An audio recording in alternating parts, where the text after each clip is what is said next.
Hola, ¿qué tal? Bienvenidos a este espacio de volver a nuestra esencia. Hoy quiero compartirles que en medio de esa búsqueda personal, por convertirme en esa mujer para la cual Dios me creó, por poner esos talentos que Él me ha dado a su servicio, llegó una invitación muy especial y es colaborar con Mater Fátima en un programa muy interesante que tienen que se llama Aliento de Vida.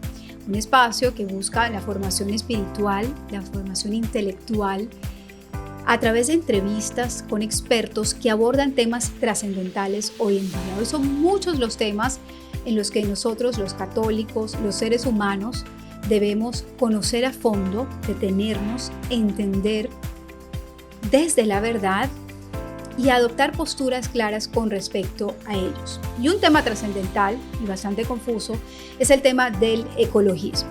Y es que muchos, me incluyo ahí, creemos que el ecologismo no es más que la protección del medio ambiente. ¿Y quién no quiere proteger el medio ambiente? ¿Quién no quiere proteger la creación de Dios? Sin embargo, detrás del ecologismo se esconde una ideología muy perversa que no es otra sino controlar la población, el control demográfico de la sociedad. Y en esto se ha detenido el filósofo argentino Horacio Justo a explicar en su más reciente libro, El libro negro del ecologismo, porque una cosa es contaminación y otra cosa es calentamiento global. Existe el calentamiento global, estamos ante un colapso climático y el ser humano debe detener su reproducción.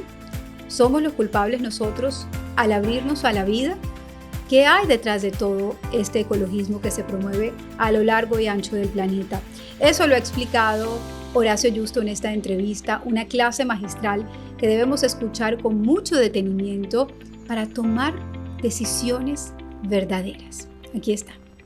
Muy bien, bienvenidos a una nueva entrega de Aliento de Vida. Yo muy feliz de poder compartir con ustedes un tema bastante interesante, muy importante, con un invitado que se ha dedicado precisamente a investigar, a analizar y que viene a desmenuzarnos la información para que nosotros la entendamos un poco mejor. Horacio Justo, bienvenido a Aliento de Vida. ¿Cómo estás? Dios le bendiga y muchísimas gracias por la invitación para que podamos transmitir lo que hemos recibido y todo siempre en pos de salvaguardar los cimientos de Occidente, que son fundamentalmente nuestra moral cristiana, que nos invita a transmitir, compartir, comunicar el bien mayor que es Dios. Exactamente. ¿Qué te parece si antes de empezar la entrevista comenzamos con una oración precisamente para que sea el Espíritu Santo iluminándonos a nosotros y sobre todo a las personas que nos están escuchando para que abra su entendimiento? En el nombre del Padre y del Hijo y del Espíritu Santo. Amén. Dios te salve María, llena eres de gracia, el Señor es contigo. Bendita eres entre todas las mujeres y bendito es el fruto de tu vientre Jesús. Santa María, Madre de Dios, ruega por nosotros los pecadores, ahora y en la hora de nuestra muerte. Amén. Gloria al Padre, gloria al Hijo y gloria al Espíritu Santo. Como era en un principio, ahora y siempre, por los siglos de los siglos. Amén. Ven Espíritu Santo, ven por medio de la poderosa intercesión del Inmaculado Corazón de María, tu amadísima esposa. Amén. En nombre del Padre y del Hijo y del Espíritu Santo. Muy bien, vamos a hablar de un tema bastante interesante, puede ser un poco difícil de asimilar en un principio, pero Horacio tiene la capacidad de intelectual y también se ha dado la tarea precisamente de acercarnos a todos los que no entendemos, acercarnos de una manera mucho más fácil. Vamos a hablar de las trampas del ecologismo para la despoblación mundial. Para quienes no conocen a Horacio, él es filósofo, pero ha escrito además un libro muy interesante, uno de sus libros porque tiene dos, y en este nos vamos a centrar el libro negro del ecologismo. Horacio, ¿por qué decidiste abordar el tema del ecologismo? Tu primer libro estaba enfocado en el conservadurismo y ahora decidiste enfocarte en este tema que además está como tan en boga. Todo el mundo habla de la ecología, del medio ambiente, del cambio climático. ¿Por qué decidiste llenarte de investigación o investigar este tema y compartirlo con las personas? Bueno, en primer lugar, hay un anexo que relaciona la conservación y el conservadurismo con el ecologismo. Ciertamente que uno pensaría de manera intuitiva que la conservación de la vida es un principio fundamental de lo que es la doctrina conservadora. Esto lo podemos encontrar, por ejemplo, en el capítulo primero del Manifiesto de los Conservadores de Giuseppe Presolini.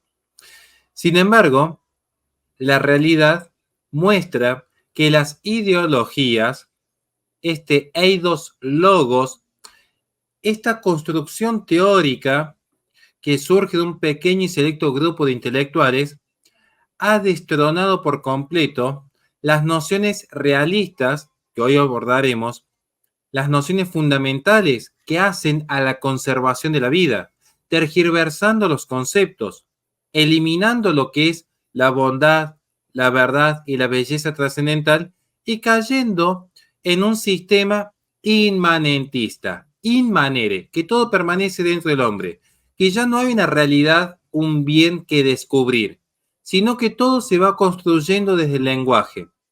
Y en ese sentido el ecologismo es una ideología por demás nociva, porque mientras el feminismo y el transhumanismo, incluso el propio progresismo, van avanzando lentamente en distintas esferas, académicas, culturales, jurídicas, el ecologismo es la bandera con la que ya se ha impuesto justamente una agenda global, una agenda de organismos supranacionales como la ONU, que a través de los 17 Objetivos de Desarrollo Sostenibles firmados en el año 2015, ya están regulando lo que es la legislación interna de cada nación soberana. Y esto lo puede corroborar cualquier persona que nos esté viendo desde cualquier país. Cualquier persona puede observar y analizar lo que está aconteciendo. Si alguien es de Colombia, si eres de México, pongan simplemente Agenda 2030 o si quieren Objetivos de Desarrollo Sostenible ONU, al lado el país en el que pertenecen y van a ver cuántas políticas públicas se llevan adelante en nombre del ecologismo. Por eso es importante entender, y es lo que vamos a analizar hoy día, cómo se vincula lo que es este control de natalidad, donde hemos preparado datos concretos para esta ponencia, hemos preparado argumentos distintos a los que normalmente solemos exponer en mis otros canales o en mis propios libros, cómo se vinculan estos aportes que vamos a realizar al control de natalidad, a la Agenda 2030, al ecologismo, a lo que es el poder mundial, donde claramente pareciera, y esto lo digo metafóricamente, alegóricamente, pareciera que el príncipe del mundo está desafiando a Dios, que nos dio un mandato fundamental: creced y multiplicaos y dominad la tierra. Vamos a ver que finalmente la Agenda 2030 y el ecologismo, que es la filosofía subyacente, es la tesis de mi próximo libro, de hecho, que este ecologismo como filosofía subyacente plantea principalmente el no reproducirse y el adorar, idolatrar, servir a la tierra. Ciertamente que es un proyecto luciferino a todas luces. Completamente, completamente. Y aquí para muchas personas puede ser difícil entenderlo y te lo pregunto porque en las conversaciones cotidianas, si uno medio insinúa que el cambio climático no existe o que sencillamente no hay una sobrepoblación, la gente lo mira a uno como en shock, como que esta mujer está desinformada o sencillamente es conspiranoica, porque además asociamos el ecologismo. Yo siento que la izquierda y el progresismo ha ganado la batalla en el aspecto de la palabra, de utilizar términos que por supuesto a todo el mundo lo conmueven. Si hablan de ecologismo, tú piensas inmediatamente del cuidado de la ecología, la protección del medio ambiente, el cuidado de la naturaleza. Para quienes nos están viendo, ¿cómo les podemos explicar puntualmente qué es en realidad el ecologismo y cuál es el objetivo desde que se creó esta corriente ideológica? Muy bien, y para esto, para hacer un repaso rápido, porque si bien es cierto que hay gente que quizás ya conoce lo que hemos sabido exponer en nuestras conferencias o en nuestros libros, hay gente que quizás no lo conoce. Voy a tratar de explicarlo de manera sucinta y comprensible. Para esto he preparado unas diapositivas. Si es posible, si podemos compartir, vamos a ver lo siguiente. Agradezco la generosidad de su espacio que nos permite comunicar, transmitir lo que hemos recibido. Para hablar de ecologismo, tenemos que hablar de ecología, necesariamente. Querer hablar de ecologismo sin hablar de ecología es como querer hablar de cristianismo sin hablar de Cristo. Carecería de sentido. La ecología surge del pensador que ustedes ven en pantalla, Ernst Haeckel, un autor que está escribiendo en el auge del positivismo europeo, un autor que buscando esa profundización en la ciencia, en esa independencia de la ciencia, en ese fundamento de la ciencia como la única verdad en el cosmos, la única forma de acceder a la verdad, él va a desarrollar en 1869 lo que es el concepto de ecología, como una rama de la biología que va a estudiar la interacción que determina la distribución, abundancia, número y organización de organismos en los ecosistemas. Básicamente la ecología es cómo se entiende la relación entre los organismos vivos y el ecosistema, los recursos naturales, para que empiecen a ver los nexos que hay actualmente con la Agenda 2030. Este estudio de organismos vivos y los recursos naturales. El punto es que el pensador Ernst Haeckel estaba en las antípodas del cristianismo. Él era defensor del monismo filosófico. No quiere decir necesariamente que derivemos de los monos, como algunos creen, aunque en parte sí, y ahora explico por qué. Para el pensamiento monista, que se habilita, si bien ya en Parménides, se consolida con Spinoza, no hay una diferencia de sustancias. Si yo estoy aquí, por ejemplo, frente a Natalia, yo vería que su sustancia, materia y forma, acto de ser y esencia, es cualitativamente distinta a la sustancia de un árbol, de una nube, de un lago o de un perro. Pero en el pensamiento monista no existe tal diferencia de sustancias. Todo es la misma sustancia, ya sea en la visión de Spinoza, donde todos somos extensión de Dios y todo caería finalmente en un panteísmo, o en la visión atea de Ernst Haeckel, que considera que el hombre es un organismo vivo, un vertebrado mamífero a la par de cualquier otro vertebrado y mamífero. Él radicaliza las tesis darwinistas. Y en ese sentido, la moral ya no va a depender de la visión realista. Piensen en la visión tomista. Ya no va a ser que el bien, la verdad y la belleza se descubren por el intelecto. No es que nuestra inteligencia se va adaptando y concordando a la realidad, sino que todo se va construyendo desde el hombre. De allí el inmanentismo. El hombre va creando lo que es bueno, verdadero y bello. El hombre crea con su lenguaje qué es el bien y qué es el mal. El hombre determina qué sistema moral le resulta más útil. De allí el utilitarismo que propone que la utilidad en base al cálculo placer, dolor, sacrificio, felicidad, determina dónde está el bien. Las acciones no son ni buenas ni malas. Las acciones serán buenas o malas de acuerdo a cómo repercute en el mayor número de personas posibles.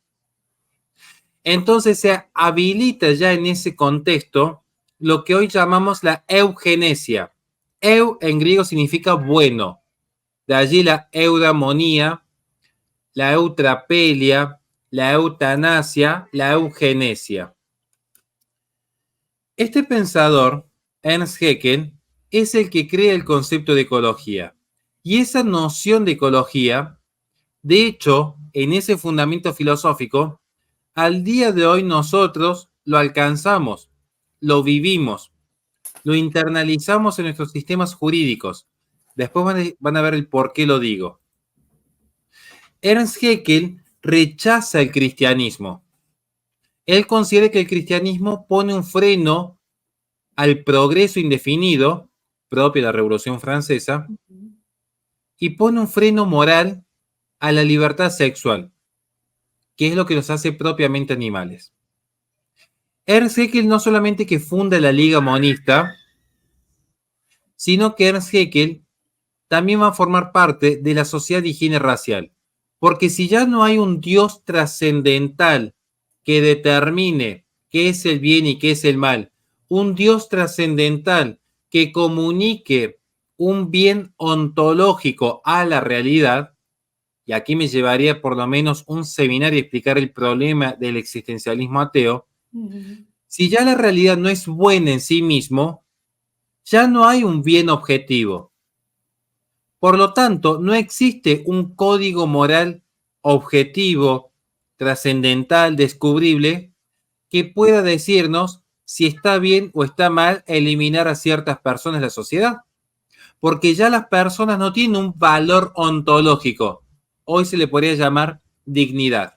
Ya las personas no van a tener ese valor ontológico en sí, sino que las personas simplemente van a ser entes arrojados al cosmos como cualquier otro animal. Y es donde yo voy a focalizar el punto.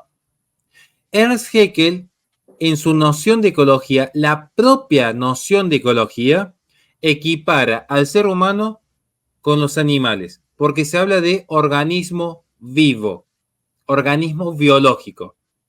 Objetivamente el hombre es un organismo biológico, pero es más que un organismo biológico.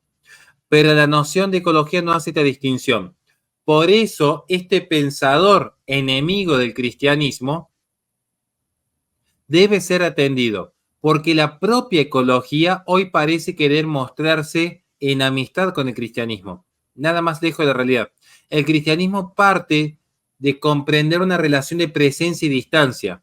El hombre, uno, está en presencia y distancia con el prójimo, con el planeta y con Dios.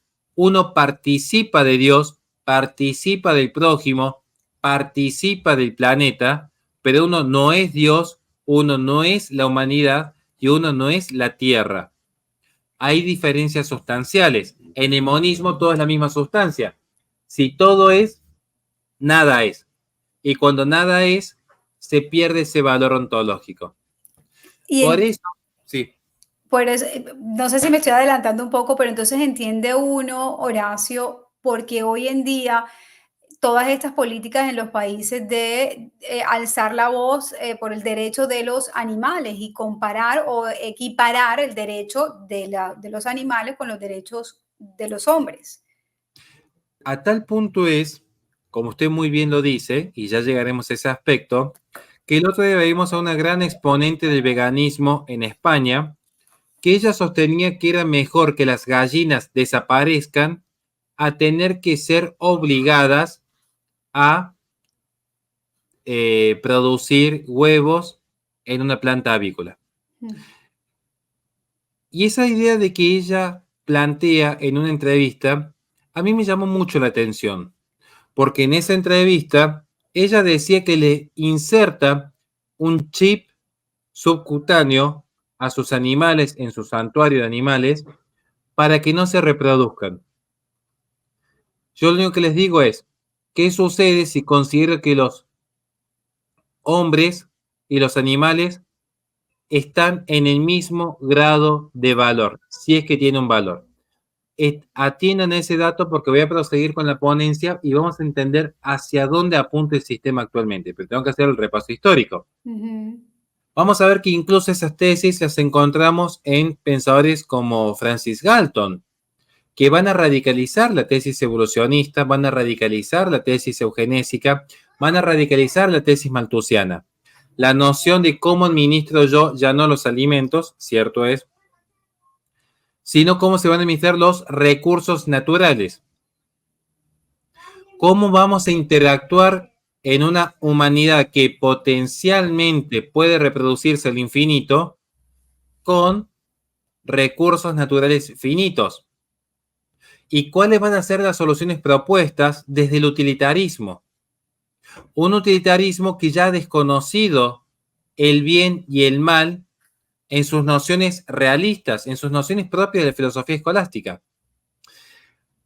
Entonces, vamos a empezar a entender este proceso a partir de lo que se llama el vicio cientificista.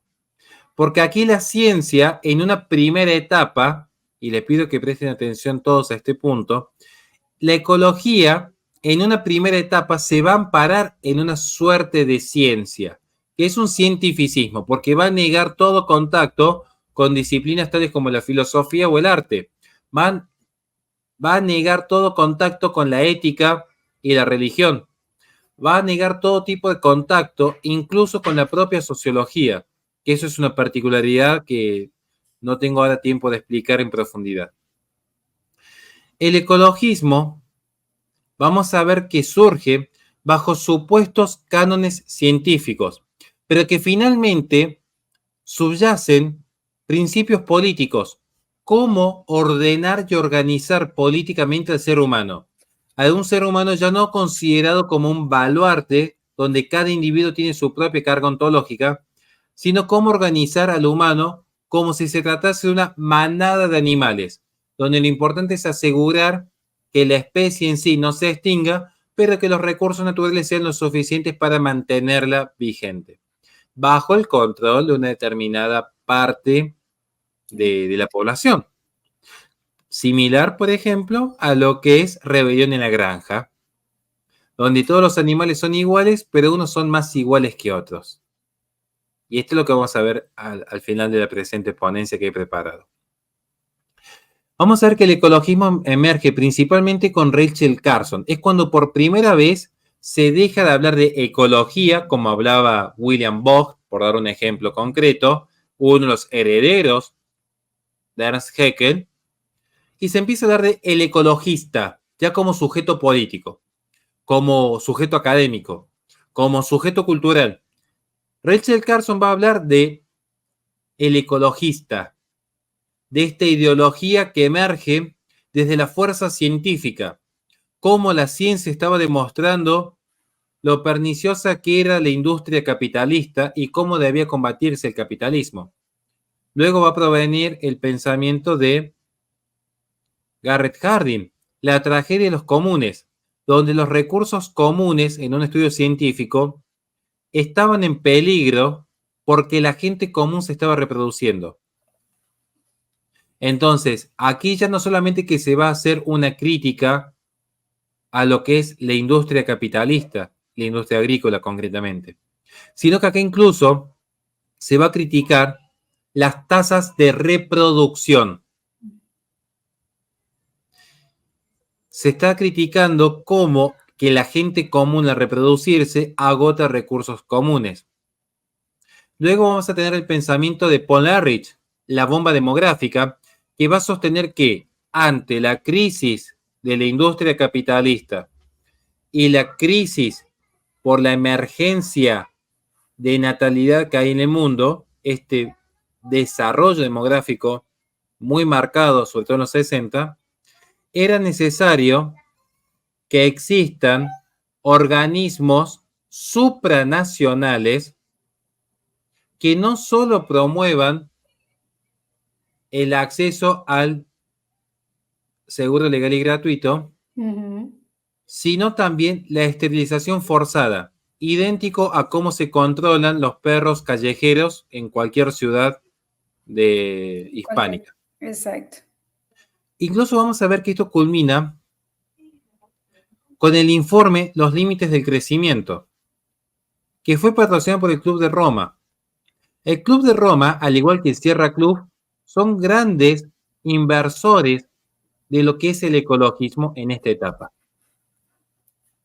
En los límites del crecimiento, lo que hasta aquí se venía desarrollando en materia estrictamente cultural, es decir, a través de libros, finalmente se llega con este informe a que la ONU intervenga en estos aspectos.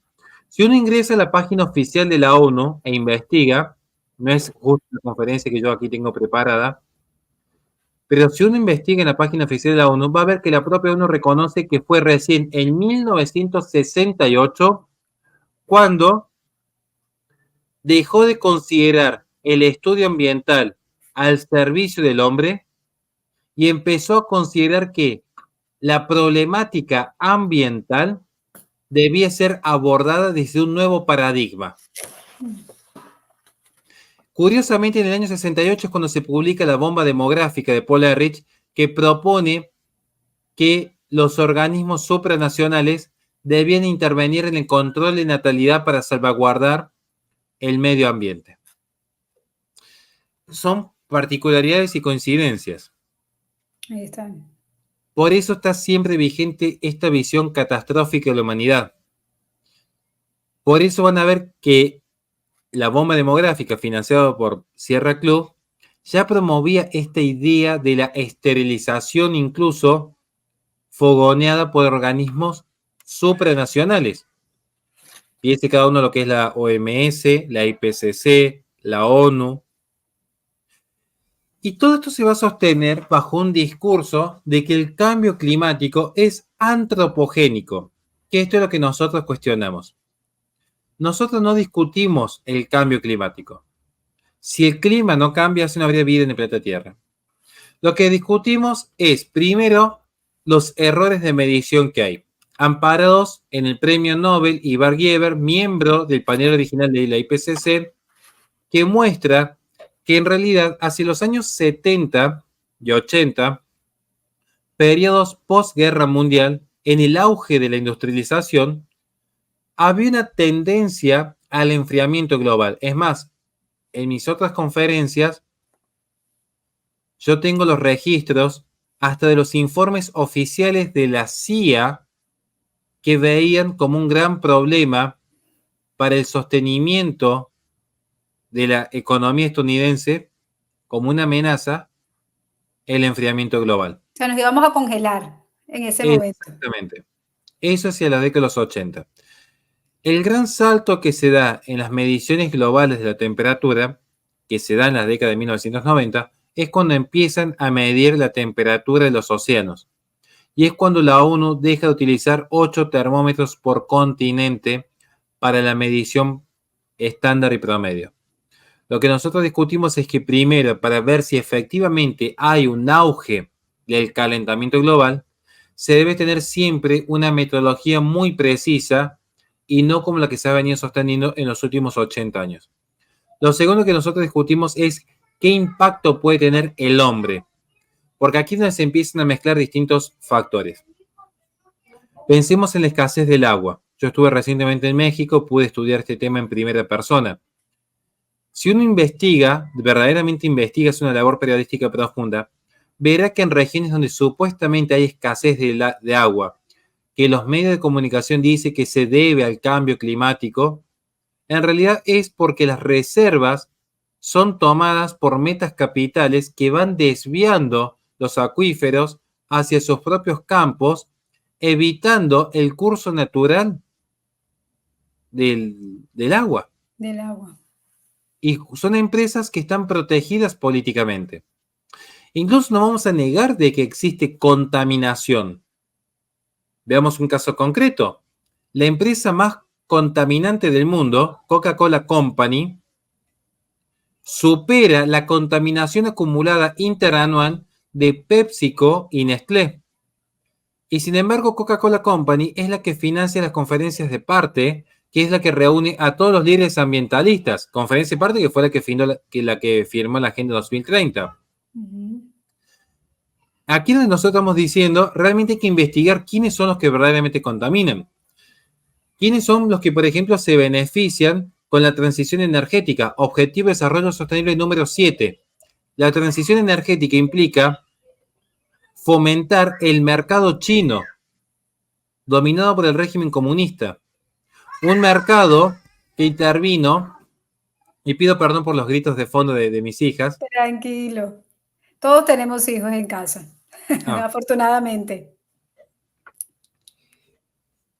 Si nosotros observamos lo que es el régimen comunista chino, un régimen que se ha expandido tomando las acciones de las mineras de países que están en conflictos bélicos como Birmania o República Democrática del Congo, hoy China tiene más del 80% del control de los 17 metales raros.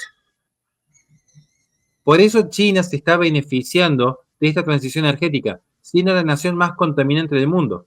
Objetivamente, la nación más contaminante del mundo. De allí es donde yo digo que debemos empezar a estudiar quiénes son los verdaderos responsables de esta supuesta contaminación. Insisto, existe, pero si la contaminación es responsable del cambio climático, veamos efectivamente quiénes la han ocasionado. No en vano tenemos empresas como Rockefeller o Getty que crecen a base de la industria del petróleo, que hoy están financiando, por ejemplo, a Greenpeace, en el pasado Rockefeller, o actualmente a organizaciones ecologistas como Just Stop Oil o Stop Ecocide, por dar un ejemplo. Entonces, esta idea de que el hombre es el responsable de los grandes males de la humanidad es una idea que se vino barajando curiosamente desde hace más de un siglo. El discurso fue cambiando, el objetivo nunca cambió. La primera conferencia de control demográfico la encontramos en Ginebra. Ginebra de 1927 es la primera conferencia donde participa la Liga de las Naciones, lo que es el antecedente de la ONU, a instancia y financiamiento de Milman Foundation, la que le otorga los fondos a Margaret Sanger para fundar la IPPF.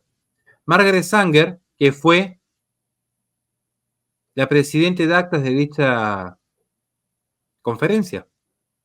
De allí que una mujer que tenía una pequeña incipiente clínica de aborto, de repente tiene toda una fundación, la APPF, a lo largo y a lo ancho de Estados Unidos, que a instancia de la ONU se va a convertir en la IPPF. Y siempre en todas las conferencias de 1927 en adelante, el gran problema fue que América Latina y China tenían altísimas tasas de natalidad. Ese era el foco. Este fue siempre el conflicto histórico. Querían controlar cómo iba creciendo la natalidad, hasta llegar incluso que en Belgrado se crea el Fondo para las Poblaciones. Días pasados en mi canal principal yo esto lo explicaba. Ese Fondo para la Población que se crea en 1965 en Belgrado es el que financia, por ejemplo, todos los programas de educación sexual integral y de aborto seguro, legal y gratuito en países como Argentina, Colombia o México. Y esto está en los registros públicos que cada uno puede acceder tranquilamente si investiga los portales oficiales de los gobiernos. Lo que sucede es que normalmente las personas están esperando a que den la información en un medio periodístico y no se animan a hacer periodismo libre. Es cuestión de ver las páginas oficiales de los gobiernos y ver cuánto dinero reciben los estados con el Fondo de las Poblaciones para llevar adelante lo que hoy se conoce como derechos sexuales y reproductivos. Que si bien tuvieron un retroceso en México, a instancia de Ronald Reagan y Juan Pablo II, en el Cairo se consideró que los derechos sexuales y reproductivos son derechos humanos individuales y es función de la ONU tutelar dichos derechos humanos. Eufemismos. Y por eso llegamos al animalismo, que es la principal forma de control demográfico. ¿Por qué hago esta aclaración? La voy a hacer al final. ¿Por qué? ¿Por qué? Porque muchas veces las personas creen que la principal forma de control demográfico es a través del aborto seguro, legal y gratuito. Yo les puedo asegurar que es el mayor crimen, tiene una razón de ser que es el peor de todos los crímenes, porque es el máximo ataque al principal bien jurídico en el estado de mayor indefensión que puede tener un ser humano. Pero no es la principal herramienta de control demográfico. Y ahora les voy a pasar a explicar por qué. Al que no quiera quedarse hasta el final, los invito a que simplemente hagan este ejercicio. Tomen en sus propias vidas, en una hoja de papel, hagan un repaso y empiecen a notar a cuántas mujeres conocen que hayan, entre comillas, interrumpido un embarazo de manera libre y voluntaria. Anoten cuántas personas conocen, con nombre y apellido. Y luego empiecen a notar cuántas personas no quieren tener hijos porque hay que disfrutar la sexualidad de manera libre, viajar por el mundo, terminar la carrera, empoderarse, crecer dentro de la empresa, asegurarse un buen estilo de vida, tener un sustento material óptimo y estable. Excusas del mundo.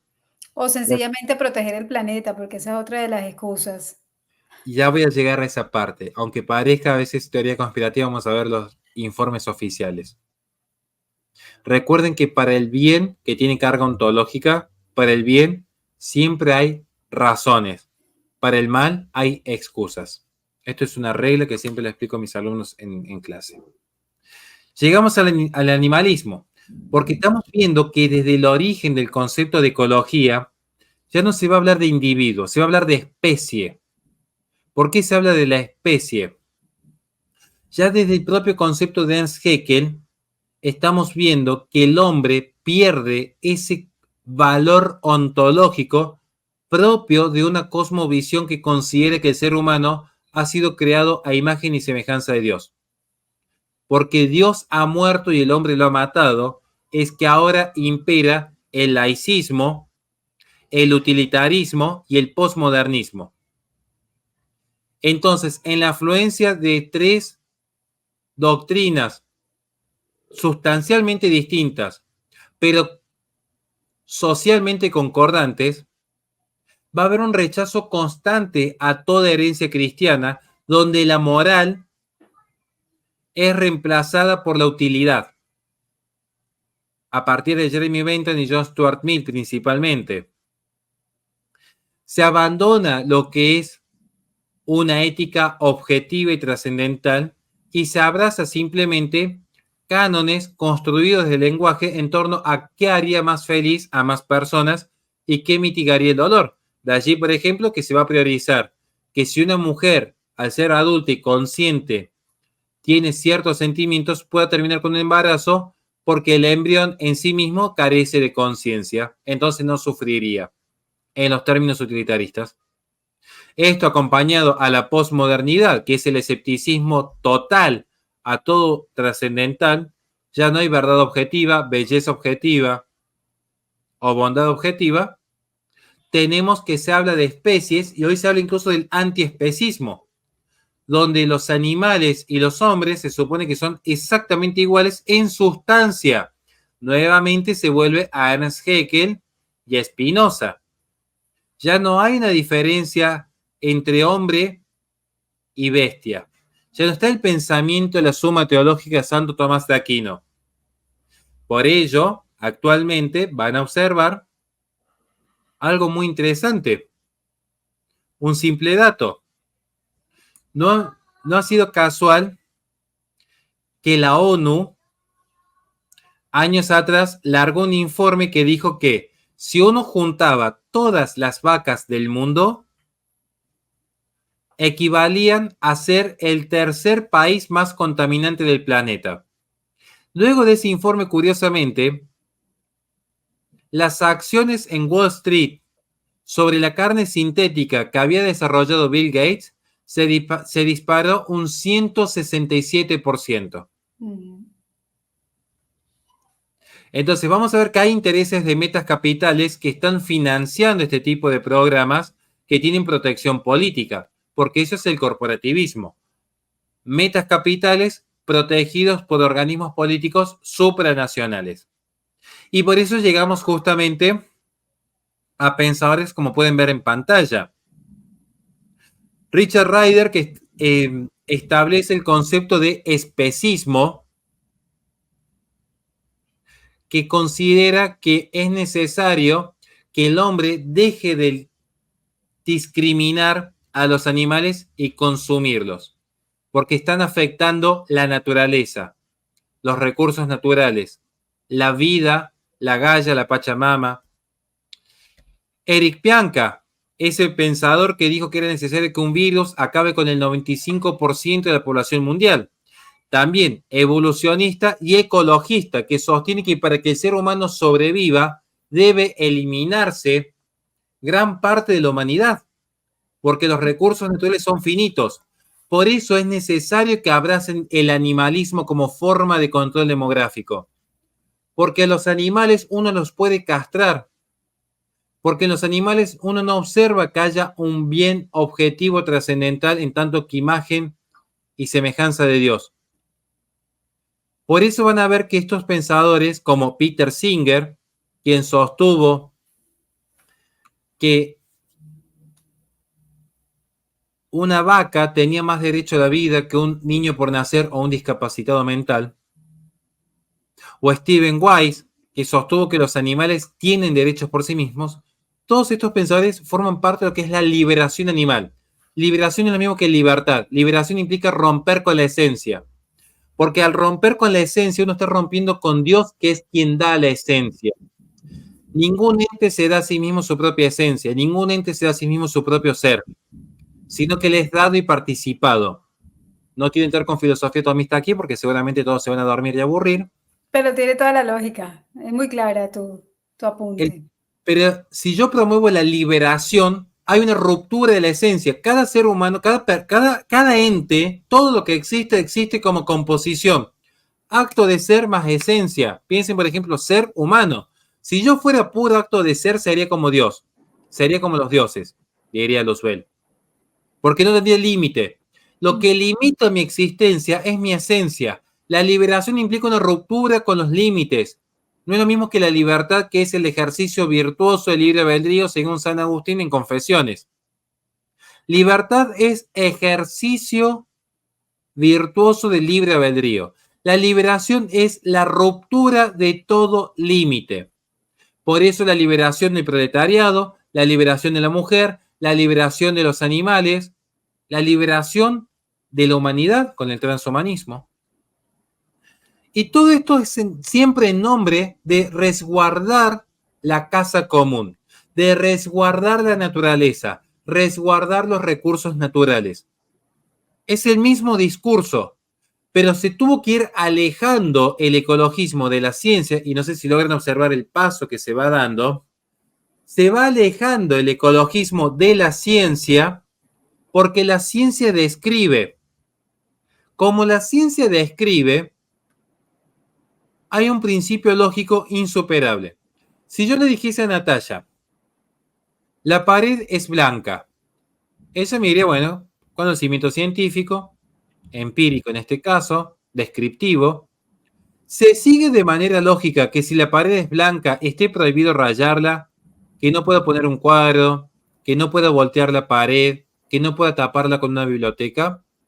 ¿Qué se sigue de manera lógica si yo solamente digo la pared es blanca? Entonces se tiene que cambiar el discurso científico, porque como aparece la posmodernidad y empieza a ponerse en duda incluso la propia ciencia, se tiene que volcarse a un discurso moral.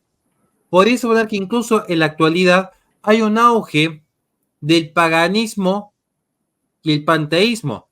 El culto a la Gaia, la madre naturaleza, la Pachamama, estas nociones sincretistas, donde ya no se habla ni del cielo ni del infierno. Ahora se habla de ser buena persona, cantar con los pajaritos y plantar arbolitos. Donde pareciera que todo el mundo posmoderno gira en torno a un supermercado de religiones. Da lo mismo lo que uno consume, lo importante es consumir.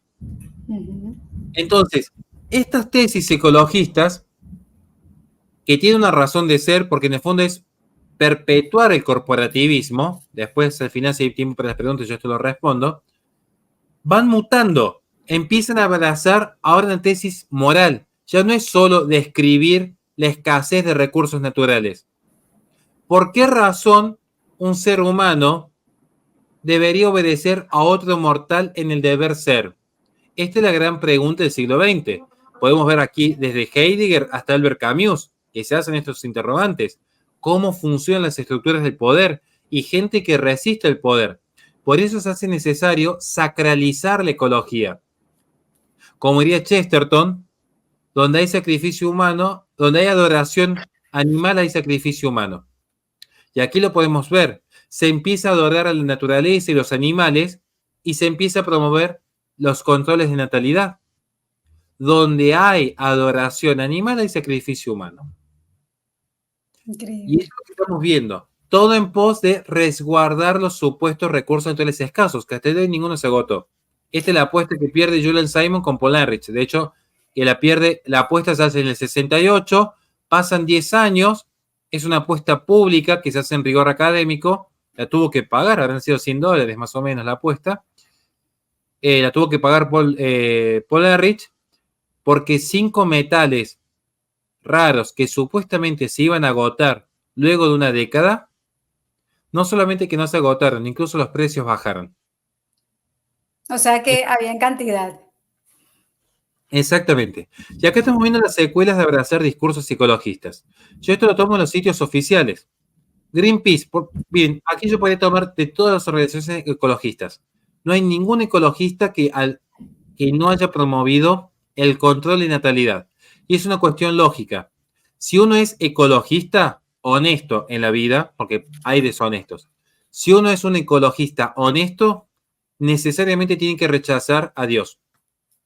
Tiene que rechazar el Dios cristiano, el Dios que llama a dominar la tierra, lo cual no quiere decir que tengamos vía libre para contaminar y abusar del planeta, pero tampoco le rendimos culto, tampoco somos inmanentistas. Vean qué dice Greenpeace. La asamblea se refiere a la conferencia de partes, a los líderes ambientalistas. Que un dato curioso, las conferencias de partes en el año 2021, lejos de repudiar a Xi Jinping, a quien aplaudían de pie, porque China estaba en un auge de emisión de dióxido de carbono, se estaban preguntando en esa conferencia de partes por qué no se habían implementado los derechos sexuales y reproductivos en el África. Esa conferencia de partes que, por ejemplo, en el año 2022 o 2023, no me acuerdo en cuál año, estaban analizando la posibilidad de invertir en el desarrollo de pasta de insectos y de carne sintética para la alimentación de las futuras generaciones, mientras ellos estaban comiendo las mejores cortes de res en sus jornadas de trabajo, si es que se le puede llamar trabajo lo que hacen. Greenpeace. La asamblea puede eludir los cambios reales que deben ocurrir, eligiendo evitar temas, está diciendo, ellos pueden eludir los cambios reales que deben ocurrir para cuidar el planeta, para salvar el planeta, pueden eludir los cambios reales. ¿Cuáles son los cambios reales? ¿Qué es lo que están eludiendo? Evitar temas controvertidos como los derechos universales de las mujeres, la educación de las niñas, el derecho al aborto. O sea, según Greenpeace, la única forma verdadera y real de combatir el cambio climático es promoviendo lo que ven en pantalla. Greenpeace, la vida humana. Acabar con la vida humana. Greenpeace que nos dice, la conferencia de El Cairo reconoció que prácticas como el aborto deben tratarse como un problema de salud pública para garantizar una maternidad segura. World Wide Fund, una organización que de hecho está siendo investigada por haber cometido delitos de lesa humanidad, en África concretamente. Cuando las mujeres ejercen su derecho a decidir si, cuándo y cuántos hijos tener, las mujeres, sus familias y el entorno del que dependen para su sustento son más saludables. Volvemos a Ernst Haeckel.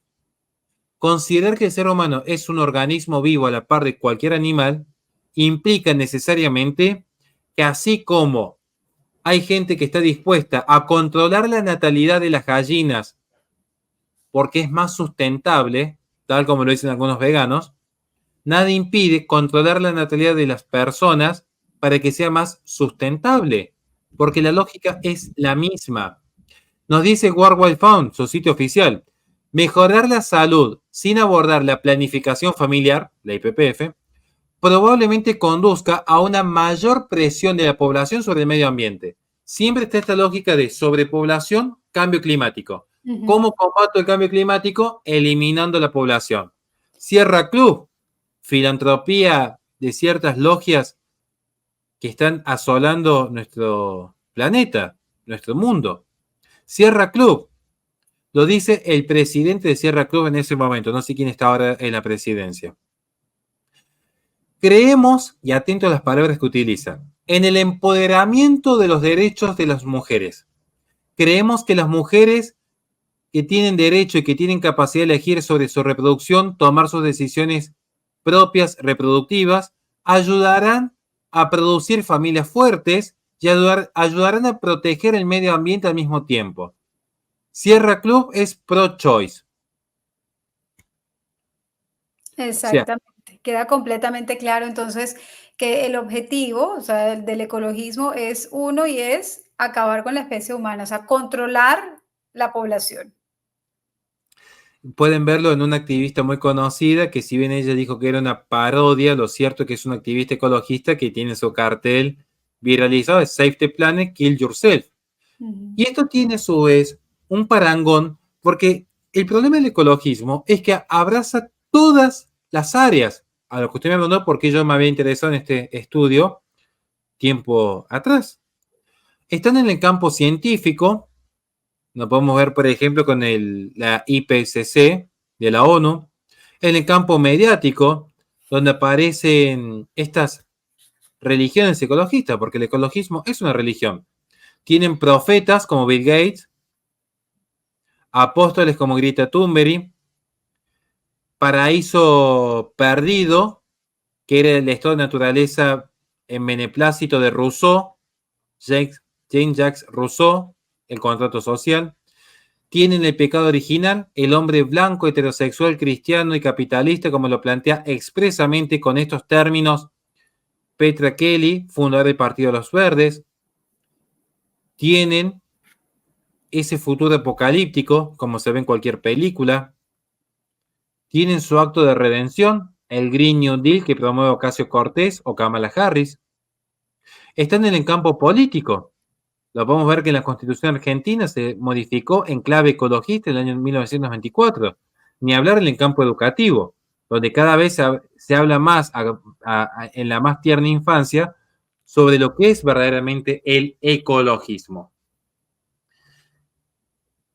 Y ciertamente que aquí yo no me puedo detener en torno a cuál es la postura cristiana respecto al animalismo y por qué entender que hay una cuestión de jerarquías de materia y forma. Solamente explico que el ecologismo es principalmente anticristiano, porque la diferencia que hay entre el animal y el hombre es una diferencia de naturaleza. El vegetal, las plantas, tienen alma, el animus, el spiritus, tienen alma, que es el alma con potencia vegetativa, lo explica Santo Tomás de Aquino en la Soma Teológica. El animal tiene las potencias vegetativas y sensitivas, y el hombre a estas potencias en su animus, en su alma, le agrega la potencia racional, inteligencia y voluntad. Y siempre lo imperfecto se ordena a lo perfecto. Es una evidencia natural. Por eso las formas están siempre jerarquizadas. Por eso en el cuarto grado de vida, Los Ángeles, podemos observar, al menos a la luz de la teología, que nunca hay dos ángeles de la misma especie. Pueden pertenecer al mismo género, pero no son de la misma especie. Porque justamente las formas se jerarquizan, necesariamente. Entonces, hay una contradicción, pero quiero ir al otro punto. ¿Cómo llegamos al control de natalidad? Yo invito a que cada uno pueda poner ahora en sus celulares, después de ver esto, Objetivo 5, Agenda 2030. Listo. Nos dice, lograr la igualdad entre los géneros y empoderar a todas las mujeres y las niñas. Y agradezcamos que no dicen niñas todavía. Gracias. Veamos los efectos de esta propaganda sostenida que lleva a que hoy se profundiza con el objetivo 5. Observen, según datos del Banco Mundial, en la gráfica que está arriba, lo que es la tasa de natalidad en descenso a nivel mundial, donde se pasó de 4,7 en 1950 a un valor estimado en 1,54 actualmente, se estima. En Argentina, por ejemplo, la tasa de natalidad cayó a 1,54. Recordándoles, por favor, que el óptimo ideal para sostener una población tiene que ser de 2,1. Es decir, que una mujer de edad reproductiva de 18 a 45 años tenga un promedio de 2,1 hijos. Es un promedio. Yo soy parte del problema, tengo solamente 2 hijas. Yo también, eso te iba a decir. Necesitamos aumentar. Hay que combatir, hay que combatir. Es la mejor forma de resistir, de hecho. Sí, sí. Se espera, de hecho, que en 23 países la población se reduzca a la mitad para el año 2100. El número de niños menores de 5 años va a pasar de 681 millones en 2017 a 401 millones en el 2100. Las personas mayores de 80 años van a subir a 141 millones del 2017 que había a 886 millones. Va a haber una población vieja, tal como la película Los Niños del Hombre que analizaba el otro día en mi canal. Una población que no se reproduce. Y el problema es que invito a que vean el vivo que yo hice en ese sentido, analizando la película Los Hijos del Hombre, se pierde toda esperanza, porque ya no hay legado, ya no hay trascendencia, ya no hay un por qué vivir, más allá de la propia fe, pero en términos sociológicos, no hay legado alguno. Es la máxima muestra de inmanentismo, todo muere dentro del propio hombre. Todas las tasas de natalidad en Occidente, sin excepción, en Occidente, están decayendo. Y mientras más desarrollados son los países, más decae. Y esa es la preocupación con los países emergentes que intentan resistir. Hoy la gran preocupación es el África. Ya no es ni China ni América Latina. China, de hecho, tiene el conflicto de que porque se impuso la ley de hijo único, hoy las mujeres no se quieren reproducir. Incluso con el sistema les está estimulando a tener 3 hijos. Entonces tiene un problema serio. Los hombres herbívoros, por ejemplo, en Japón, son un problema para la nación nipona. Porque los hombres herbívoros ya ni siquiera quieren entrar en contacto con las mujeres. Por eso dije que no solo el control demográfico se da a través del aborto seguro, legal y gratuito, por más que se promueva. Son muchas las formas. Acá veamos algunos ejemplos concretos para ir terminando. Y lo mencionabas tú en ese objetivo 5, si mal no estoy, es el objetivo Sí, 5. Esa palabra de empoderamiento, empoderar, todo eso ha ido creando ese discurso. exactamente. Y observen incluso este discurso de empoderamiento, cómo se nos habla, por ejemplo, en las Naciones Unidas, de lo que son los derechos sexuales y reproductivos, donde siempre se nos muestran estas pequeñas etnias, como las hindú o las africanas, siendo protegidas y tuteladas por la ONU. Y eso realmente no quiere decir la palabra cínico, porque como profe de filosofía yo sé lo que es el cinismo y no es lo que muchos creen que es, no es lo que dice la RAE, es mucho más profunda la corriente cínica de estudio, pero vean la malicia, incluso la burka verde haciendo referencia simbólica hacia dónde apuntan, que esas personas en particular no se reproduzcan. Es lo que nos dicen los sitios que vamos a ver a lo largo del mundo. Por ejemplo, promover el aborto para salvar el planeta, o la IPPF, por ejemplo, la crisis climática y la salud en los derechos sexuales y reproductivos. La IPPF tiene mucho material en torno a lo que es el cambio climático, porque para ellos, consumiendo su servicio de control de natalidad, es como se combate el cambio climático. Entonces, está siempre esta idea subyacente. Veamos 2 casos más que a mí realmente me enerva cuando veo esto. La era de los perrijos, un nuevo modelo de familia. Por eso siempre digo que hay que ser cauto, hay que hacer una autocrítica, porque incluso a veces dentro de lo que se llama la derecha, no escapa esta lógica. Lamentablemente vamos a ver que hoy el éxito que te propone el mundo implica todo menos familia, menos hijos.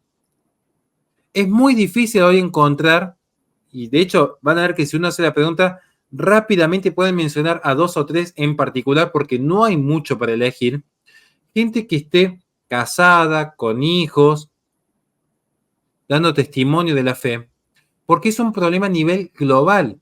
Completamente. Se ha instaurado culturalmente. Antes, a los 18, 19 años, los hombres ya estaban casados yendo a la guerra, y hoy se dice que los 40 son los nuevos 20. El problema es que el hombre quizás no tiene este problema, pero las mujeres llegan a los 40 años y su tasa de fecundidad decae estrepitosamente, con los riesgos que ello implica. Es que hay una cultura del consumismo que también afecta, no es un problema estrictamente de la izquierda en sí, comunista, es mucho más profundo, que es la posmodernidad como un patrón cultural de atomización del individuo.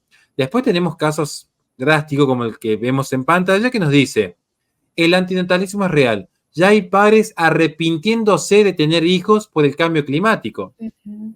O sea, es un bombardeo constante que sufren los jóvenes y no tan jóvenes que los incentiva a no tener hijos. Entonces, Completamente, Horacio. Y cuando mencionabas tú eso de la mujer y que decían la igualdad de género, se ha entendido como esa igualdad de la mujer el hecho de querer ser como los hombres y tener ese control de su cuerpo de no procrear, porque pues la vida depende la mayor parte de la mujer, o sea, de que la mujer se abra a la vida, de que su cuerpo dé vida a otro ser humano. Entonces la mujer ha creído que esa igualdad es, no, yo no quiero dañar mi cuerpo, no quiero sacrificar mi carrera, no quiero sacrificar mi éxito con una vida humana. y tal es así como usted muy bien lo dice, que para poder fogonear este discurso de control de natalidad en pos de resguardar los supuestos recursos naturales, que finalmente son recursos naturales que quedan bajo el control de una élite.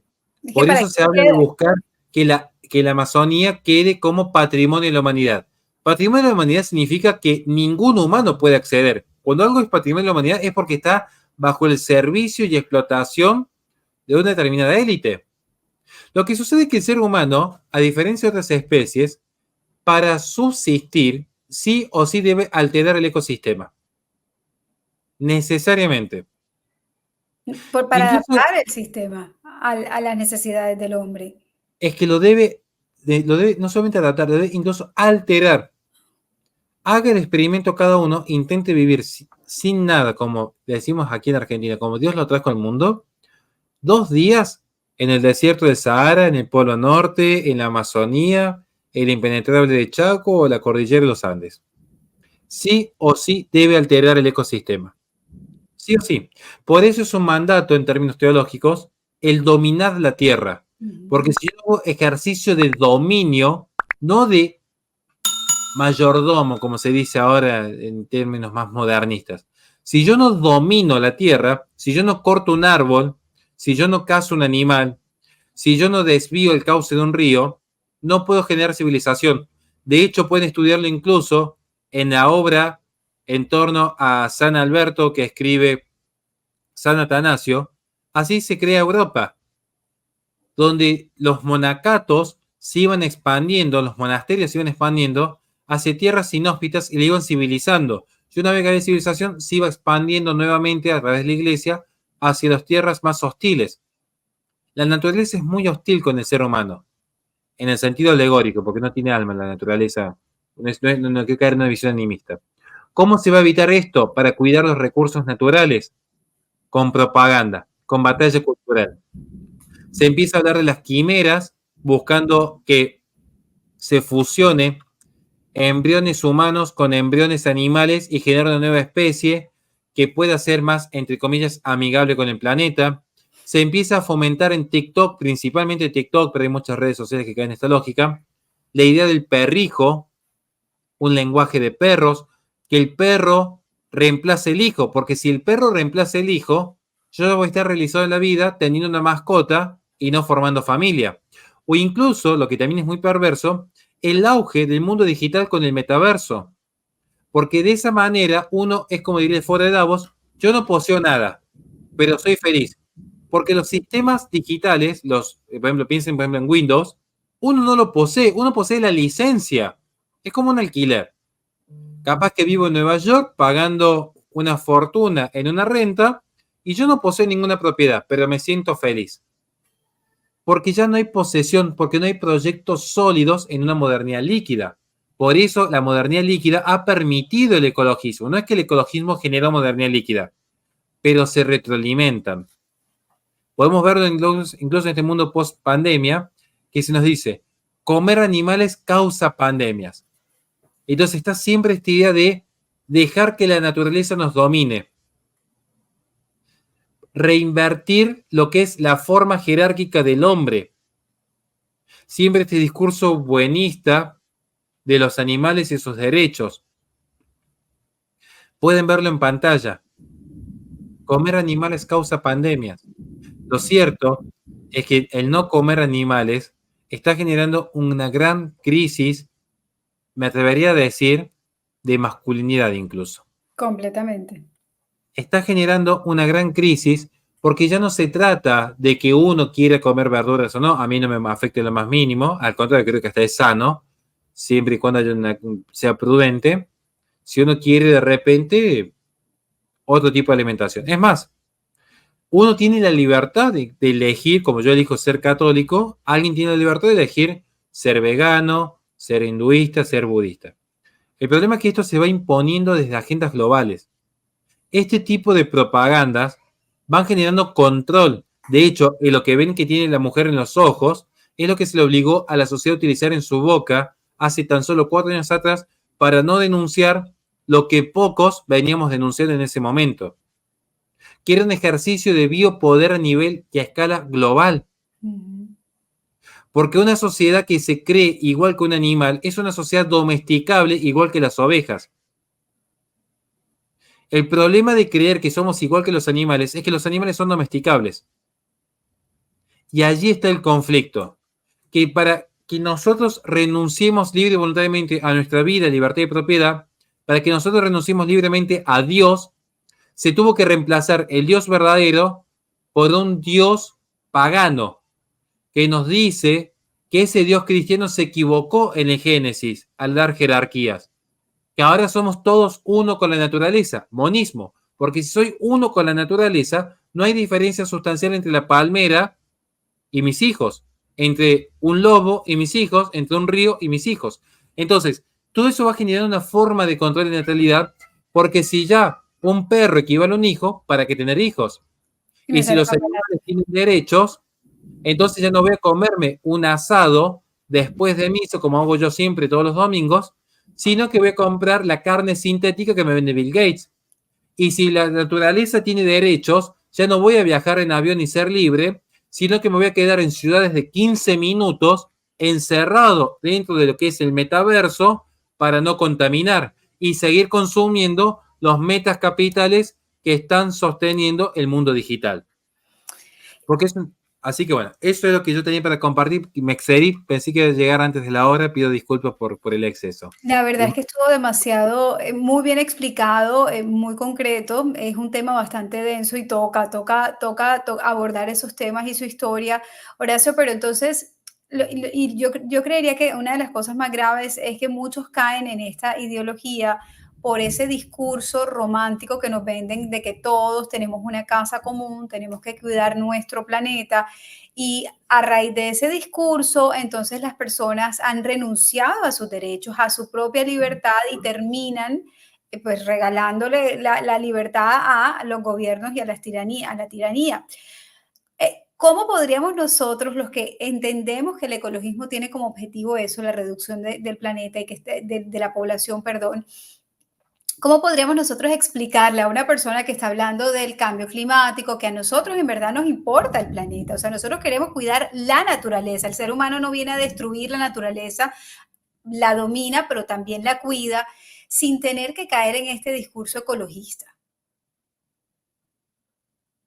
Bien, es muy buena la pregunta. Yo siempre les pregunto a las personas cuando están en mis conferencias, es el final, porque es la gran duda, ¿cómo poder llevar adelante una vida ordenada, evitando los excesos, evitando el consumismo, evitando la contaminación, evitando los desastres y las extinciones, sin caer en el discurso ecologista? Yo les pregunto a la gente que asiste a mis conferencias, para yo respetar a mi esposa, cuidarla y protegerla, ¿necesito un discurso feminista? ¿O tan solo guiarme por principios fundamentales, virtudes cardinales, como la justicia, la templanza, la fortaleza y la prudencia? Principalmente la prudencia. ¿Qué impide que no podamos hacer el mismo paralelismo donde podamos respetar y cuidar a la mujer, al anciano o al niño, o el planeta Tierra, sin caer en discursos ideológicos? Necesitar un discurso ideológico para decir que está mal quemar intencionalmente un bosque o derramar intencionalmente petróleo en los mares es subestimar la inteligencia que Dios nos dio. Si yo necesito un discurso ideológico para decirle a los católicos que está mal contaminar el planeta Tierra, es porque pienso que mis fieles son tontos. Porque yo a mis alumnos necesito un discurso ideológico para decirles que tienen que respetar al profesor y que se tienen que respetar mutuamente entre ellos. Necesito apelar tan solo al sentido común, a los principios bíblicos, a la tradición. Necesito apelar a las virtudes cardinales, a la ética. No necesito un discurso ideológico que nos venga a decir está mal contaminar. Si el mal es privación del bien debido, es de perogullo que si yo extingo una especie, estoy cometiendo mal porque estoy privando a la futura generación del uso y el goce de un determinado animal.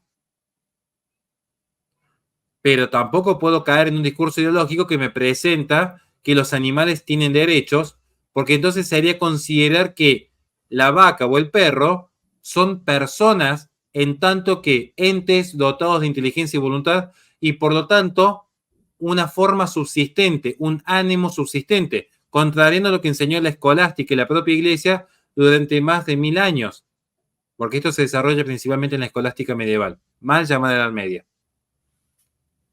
Allí donde yo digo, hay que volver a los principios fundamentales, a la formación filosófica y la escolástica, no un discurso ideológico que está subvirtiendo el orden moral. Porque cierro con esto. André Gorz define el ecologismo como la negación pura y simple del capitalismo. Michael Lowy define el ecologismo como una ideología subversiva. Herbert Marcuse propone el ecologismo como la más plena enemistad con el sistema occidental y cristiano. Todos los ecologistas definen el ecologismo como la negación de propia la posmodernidad, que es el rechazo, un proyecto líquido, no hay nada sólido. Por eso yo creo que no hace falta de una nueva denominación. ¿Cómo le voy a llamar a proteger el planeta? Llamémosle cristianismo, sigamos nuestra fe. Lo que la iglesia enseñó durante casi 2000 años. Porque bueno, yo entiendo que hoy puede ser un poco más complejo y por eso soy prudente, porque trato de ser prudente porque yo no puedo desconocer, por ejemplo, que la Iglesia Católica sí ha sellado pactos oficiales como Estado del Vaticano, el Estado del Vaticano selló pactos con la Agenda 2030, por eso lo digo desde la prudencia este punto. Pero veamos qué nos enseña la Iglesia. San Francisco de Asís, a los que dicen que es un santo ecologista, primero que decir que es un santo ecologista es un error anacrónico, es como hablar de machista a San Pablo, o sea, es un error anacrónico. Segundo, yo invito a que estudien San Francisco de Asís, con todo gusto, especialmente los ecologistas que se enojan conmigo cuando digo estas cosas. ¿Quieren ser ecologistas como San Francisco de Asís? Pregúntense qué bienes tenía San Francisco de Asís y vean si ustedes están dispuestos a renunciar a su iPhone y sus zapatillas Nike. Dos empresas que trabajan con mano de obra esclava. Pero además de ver si son coherentes en ese sentido, lean a San Francisco de Asís y vean si le dedicó mucho tiempo a hablar del hermano Sol y la hermana Luna, o si el 99% de sus escritos son en torno al cielo y al infierno. Yo le digo a mis alumnos, hagan de cuenta que les miento, para que tengan que desmentirme, para que tengan que ponerse a investigar en profundidad, porque la verdad, como diría San Agustín, es un león, hay que arrojarle que se defiende sola. Exactamente, y en todo lo que has dicho hay tanta verdad. Me encanta cómo has ido contándonos todas estas teorías que nos decían que primero nos íbamos a congelar, no pasó, que se iban a acabar ciertos metales, tampoco pasó, y siguen sin poder comprobar teóricamente. Todo se queda en ese discurso donde nos manipulan. Hay una manipulación bastante fuerte con el discurso, con la palabra. ¿Cómo podríamos nosotros ponerle frente a esta ideología que además ya es política de Estado en muchos de nuestros países, donde recuerdo hace poco leía a una senadora, yo soy colombiana, que decía más o menos como están peleando por los derechos de alguna especie, de los peces creo que era, y asesinamos a tantos niños en nuestro país, ¿qué está pasando? Entonces la cantidad de comentarios en contra de ella, de cómo puedes, no te pueden doler los peces y los animales. Y yo decía, pero ¿qué nos ha pasado? Que hemos deshumanizado a la especie humana, o sea, estamos ya al nivel más básico. ¿Cómo nosotros los católicos somos conscientes de esta situación, las familias, y enfrentamos esta situación? Volviendo sobre un proyecto sólido, volviendo a humanizar lo humano, que es el recupero de la esencia, la conciencia del ser y el recupero de la esencia. Simplemente diría, en términos simples y concretos, escuchar a quien más sabe, a quien verdaderamente sabe, a la verdad que se nos dijo como género, sin juzgar a nadie en su vida individual, porque cada uno tendrá su trayectoria de vida. Yo no puedo jamás ingresar en la esfera íntima de nadie, pero sí al menos considera estas palabras: creced y multiplicaos, sed fecundos y dominad la tierra. Lo que sucede es que yo entiendo que a veces, cada uno por distintas circunstancias, a veces no puede volver sobre ciertos proyectos, por una historia de vida, por el pasado, porque decisiones que hemos tomado nos impiden formar familia, educar en la fe cristiana. Siempre digo, familia es mucho más que simplemente mamá, papá, hijos, es mucho más complejo. Esto a mí me llevaría una conferencia entera a explicar qué es familia, que con gusto yo estoy dispuesto siempre a servir, así que en ese sentido pues es una discusión muy filosófica y muy profunda, qué es la familia verdaderamente. Ahí tenemos otro tema. Con todo gusto, pero lo importante aquí es volver hacia el prójimo, hacia lo sólido, hacia lo concreto. Porque el discurso ecologista es un discurso líquido. Esta idea de me opongo al capitalismo, me opongo a esto, me opongo a aquello, me opongo a la derecha. Es un discurso líquido. Las palabras se las lleva el viento. Siempre digo, ¿dónde hay más bien? Ontológicamente, ¿dónde hay más bien? ¿En 1 millón de influencers denunciando la oscuridad? ¿O en una mamá humilde que prende una pequeña velita en el medio de la sala? Entonces, ¿cómo se combate estos sistemas tan ideológicos? A mí nunca me preocupó lo que hagan los malos, porque el mal es privación del bien debido. El mal es la nada, el no ser en metafísica. En metafísica, nosotros, esto nos enseñamos en la carrera, el mal es no ser, es privación del bien debido. El problema es el bien. Los que teniendo una vela, en vez de ponerla sobre la mesa, la ponen bajo la mesa. ¿Cómo se resiste estos sistemas? Volviendo a lo fundamental. La mujer pariendo con dolor y el hombre trabajando de sol a sol. Así El es. resto forma parte de una hermosa batalla cultural, el resto forma parte de una hermosa lucha discursiva, el resto forma parte de un insensante combate académico, pero la verdad está cuando yo apago esta cámara, que tengo a mis hijas llorando aquí al lado del pasillo porque quieren estar conmigo. Esa es la única verdad. El resto son algoritmos. Canales que hoy están, mañana capaz que no estén. Responsabilidad que uno tiene, porque cada suscriptor es un alma que Dios te ha puesto y sobre el que uno tiene que rendir cuentas al final del camino. Pero lo real y concreto, al menos en este plano de existencia, está allí, en la familia. Porque en la vida es lo más parecido es lo más cercano que estamos de Dios. Y somos co-creadores. Dios nos ha dado un don hermoso que nosotros desaprovechamos. Algo que no existía en el cosmos, de repente existe. Esa alma inmortal que está hecha para vivir en el cielo, en la eternidad, es puesta bajo nuestra responsabilidad. Y eso es una gracia. Gracia que viene gratis. Es una gratuidad que Dios nos da, porque no lo merecíamos. Y aún así nos concede ese don. Es una donación. Para mí la resistencia está allí. Cierro con esto. Hay que volver al orden natural. Bueno, decir orden natural, si quieren algún día doy una clase de metafísica y explico qué es una redundancia. Decir orden natural es como decir círculo redondo. Ok, lo No tiene natural es mucho ordenado. sentido. Porque natural, el orden significa límite. Orden de hecho ahí viene la palabra cosmos, que significa orden, implica límite, armonía, implica sujeción, implica que cada cosa ocupa su lugar. Y si es natural, quiere decir que cada cosa ocupa su lugar desde el inicio. Porque natural proviene de natura. Natura en griego significa nacimiento.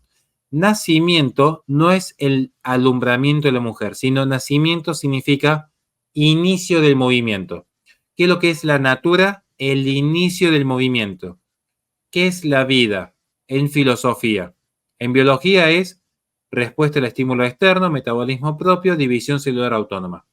En filosofía, ¿qué es vida? Principio de movimiento inmanente y espontáneo. Vida, natura, nacimiento refieren al movimiento. Movimiento real. ¿Qué es el tiempo? Según Platón. La imagen móvil de la eternidad. La eternidad es lo más verdadero. Y el tiempo es la imagen móvil. Como diría San Agustín, el pasado es lo que recordamos, el presente es lo que atendemos, el futuro es lo que esperamos. Hay tiempo porque hay movimiento. ¿Qué necesitamos? Movernos. ¿Cómo nos movemos? A algunos les va a tocar ser padres. Hay movimiento. A otros cuidar los enfermos. A otros visitar los presos. A otros alimentar al hambriento. Hay movimiento. Donde hay movimiento, hay vida. ¿Qué promueve el ecologismo? La quietud. Ciudades de 15 minutos, metaverso, no poseer nada y autopercibirse feliz. La no reproducción, los no binarios, ya ni siquiera hay varón ni mujer.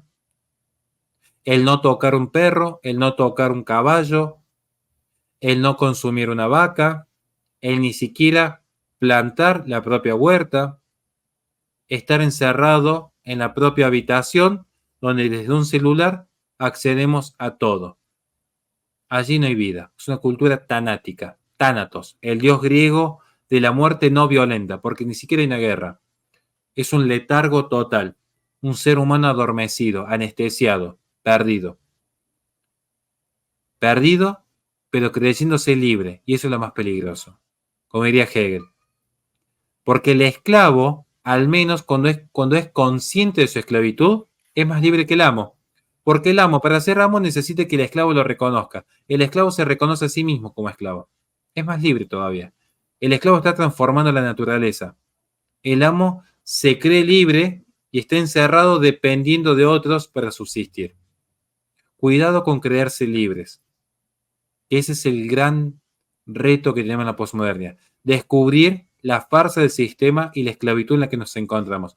Porque ahí empieza la verdadera resistencia. La resistencia empieza con aquellos que logran ser conscientes de su esclavitud. Mientras tanto va a ser una fantasía el mundo. Va a ser como ese esclavo en la alegoría de las cavernas de Platón. Va a ser apaleado cuando les quiere decir a los otros esclavos que son esclavos. Y es difícil, pero hay que hacer esta lucha. Así es, y por eso también Dios ha enviado y nos ha regalado en esta época de la historia a hombres como tú, almas como tú, comprometidas con la verdad, con el conocimiento y con compartir esa inteligencia que se ha desarrollado en ti con tantas personas. Así que agradezco muchísimo tu tiempo, tu conocimiento y bueno, y que sigas siendo luz para tantas personas que necesitan en este momento de la historia, Horacio. Muchísimas gracias de corazón y que Dios les bendiga siempre y muy agradecido por la oportunidad de estar en este enorme canal. Amén. Dios te bendiga a ti también y a tu familia.